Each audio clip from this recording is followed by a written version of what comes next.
let me say something that might mess with you just a little bit. If success in your job requires you to be stressed all the time, it's not success. It is a system for failure.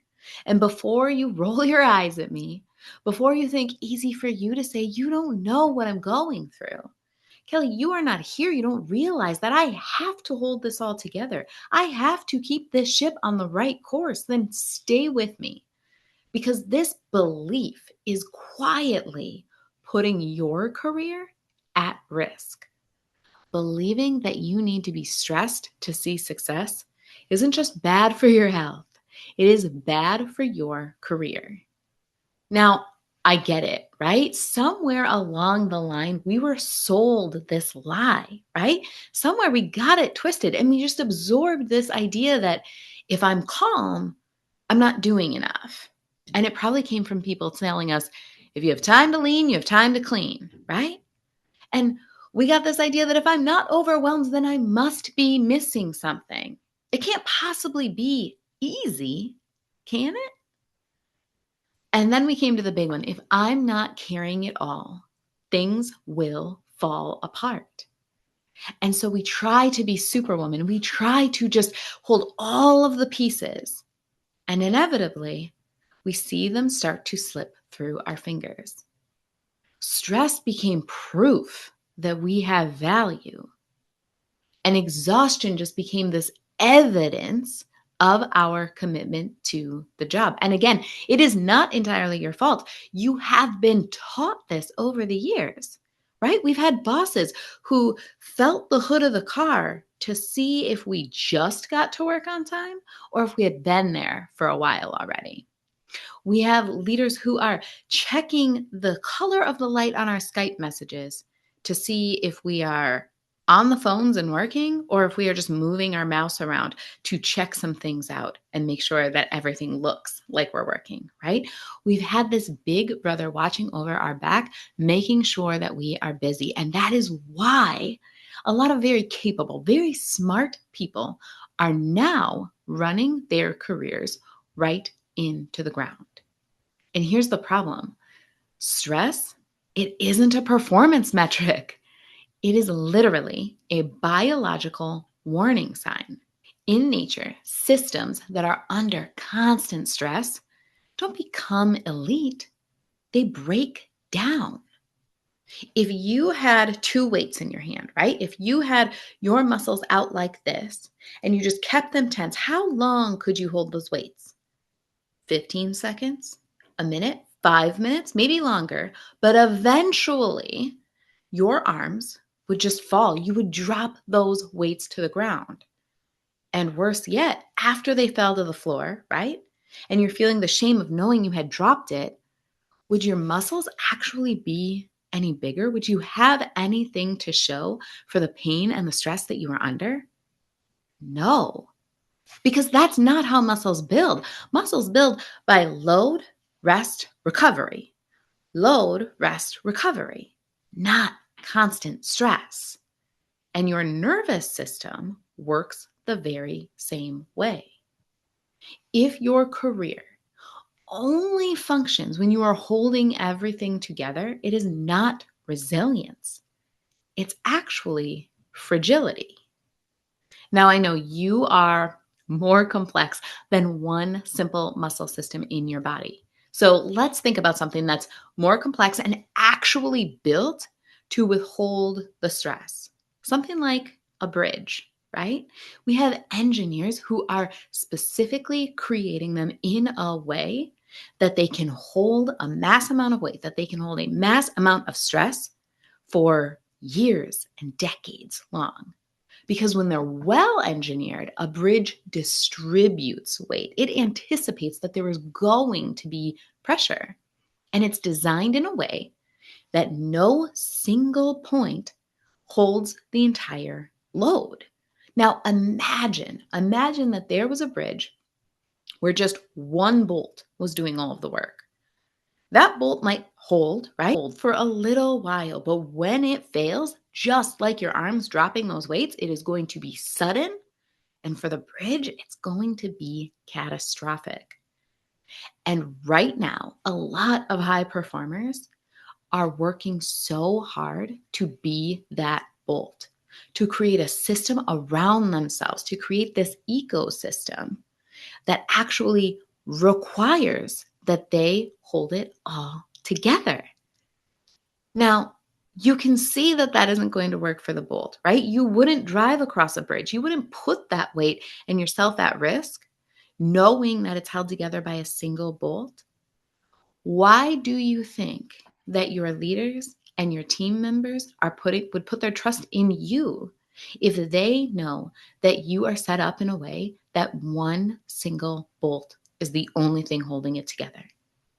Now, I worked with this supervisor years ago who she started out as an emerging leader, right? When she was an individual contributor, she did take on everything herself. She was efficient enough at her own work that she could get it done and take on all of the projects that the leadership team didn't have time to get to. She could do her own work and support the rest of her team by taking on little bits of theirs to help them get caught up. And so she became known as this fixer. She became known as the person who's going to get it all done. Now, it did help her get promoted into leadership, but it very quickly became the thing that was holding her back because she needed to work in her new job, which actually did require a little bit more from her. But now she was so used to taking on everything, and everyone around her was so used to dumping it on her, that she was working two full-time jobs.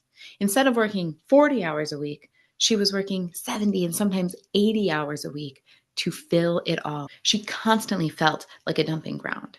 She was building up resentment and things weren't getting done as well. Pretty soon, she started to drop the ball on some of the really basic stuff.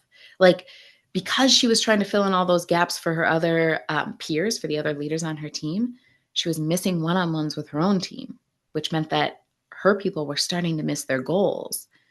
And pretty soon, what felt like the thing who propelled her into her position was what was actually having her boss concerned that she couldn't hack it in that very role she worked for. Now, here's the part that she learned that projected her to that director position and had people excited to have her there that no one is telling you about. Holding it all together yourself, it feels like control. But from a leadership and career standpoint, it is actually high risk.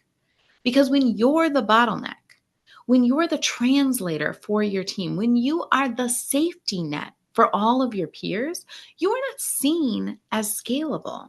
You're seen as essential, but replaceable, not promotable. And organizations promote people who reduce risk, not absorb it. Now, most people treat stress like a backpack, right? They just keep adding weight to it. I'll just carry this too, right? It'll just be easier if I do it. It'll take so much more time if I have to explain this to somebody else. And they just keep putting these rocks in their backpack. But high performing leaders don't carry heavier backpacks. They redesign them, right? They recreate the system so that the weight isn't on their back at all. That they, instead of being weighed down by all of that stress, by all of those bits and pieces that they just keep piling on their own shoulders, they are actually brought up by building that foundation and holding other people accountable to the empowerment to get it done. Now, this is something that I will admit I had a bit of a leg up on because when I was promoted to my first big team, we're talking 50-ish people. When I was promoted to that role, I didn't know how to do anything that they did. And so I couldn't be the bottleneck. I couldn't put it in my own backpack. I needed them to actually be the experts that we were paying them to be. Now, when I built that foundation, like I said, I had a little bit of privilege there because they were the only ones that could fill their roles. I couldn't do it for them. But it allowed me to build this skill to say, I'm going to hold what's mine and you hold what's yours because neither one of us can take on each other's work. And that was one of the most important lessons that I was able to learn in that role. Now, don't get me wrong. I had other leadership positions where I didn't have that privilege of not knowing how to do the work of the people that I was supervising. I had other jobs where I was taking on that work for them. But I was quickly reminded that them being accountable for their work allows me to take on the role that I am meant to take. And I want you to borrow this belief from me, even if you can only hold on to it temporarily, even if you can only hold it as you walk through the rest of this week. But know what that younger version of me figured out, that calm is not laziness. Calm is capacity. When you're calm, you can see patterns. You can identify the trends that are happening within your team and within the organization around you, because your head isn't down looking at what needs to be done. It's up, aware of everything that's surrounding you. It allows you to communicate clearly. When you're calm, you're not frantic about what shoe is going to drop next. You are able to align those patterns and those trends that you could see with what is going on in the day-to-day of your people. And calm allows you to make decisions that actually scale. Because stress, it narrows your vision. It has you pointed in one single direction, putting out fire after fire, and just focused on those points as you go. But calm expands your influence. And in volatile environments, right? In those environments where we really feel like we need to take on more and hold on to things tighter, the calm leader is actually the one that people trust, because they're the ones who are projecting the energy that everyone around them wants. Your team, your peers, your boss, they know that they're catching the energy from you, and they don't want it to be this frantic, stressed, the sky is falling feeling. They want to know that in the storm, you have it together. Now, this isn't about working less, though you might be able to work less if you are able to empower your team and hold them accountable. It's actually about holding less alone. It's about communicating in ways that reduce confusion.